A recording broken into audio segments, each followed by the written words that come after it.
Hi, my name is Sam, and thank you to those that actually watched my video on Grand Conspirator of Corporate Learning. I've received a lot of feedback recently on the video, and the feedback is around two tracks. The first track is around the fact that despite what we say about this conspiracy being for the positive, and it's not something illegal that we're doing, there's still a bit of a negative connotation to the word conspiracy. Great comment. The second feedback kind of has to do with questions around, so I don't get it. What is this conspiracy? After watching the video, I'm still unclear as to what we're colluding to do. So I want to spend some time dealing with both tracks. The first one actually came from a good friend actually at the conference board, and what was interesting in terms of this feedback was there's also a solution kind of proposed to the negative implications of the word conspiracy. And my friend actually kind of pointed out that it's the word con that actually tends to give that negative connotation. And so what was suggested is to use the word Prospiracy.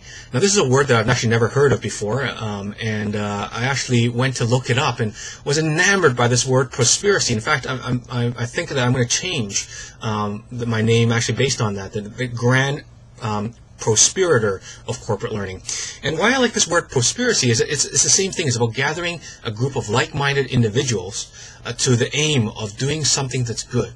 But what's actually different about this word Prospiracy is that it actually kind of doesn't have clear lines of authority. So in a conspiracy, you actually still have kind of a line of authority on who makes the decision, and there's kind of a mastermind behind that. Well, in this case, I think a prospiracy has to do with a group of like-minded individuals coming, and all you need to do is actually buy into that idea to be part of a prospiracy. And I love that kind of concept. So I think moving forward, I'm going to start calling myself the Grand Prospirator of Corporate Learning.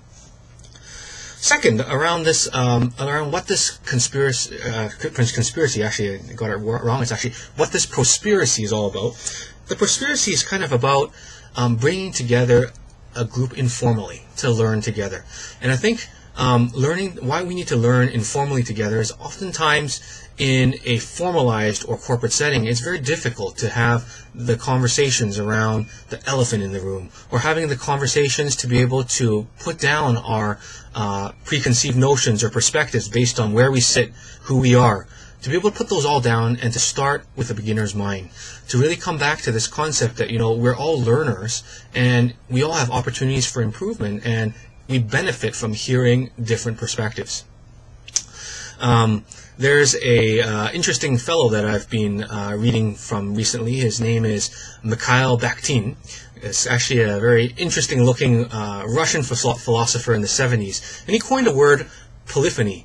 And what he really meant by this concept of polyphony, it takes actually from music, is that the ability to take on different voices and to hear different voices is critical to learning through dialogue.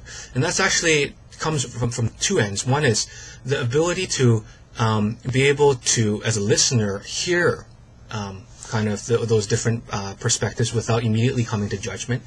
And on the other end, it's actually to be able to voice some of the unheard voices, even if they're not there.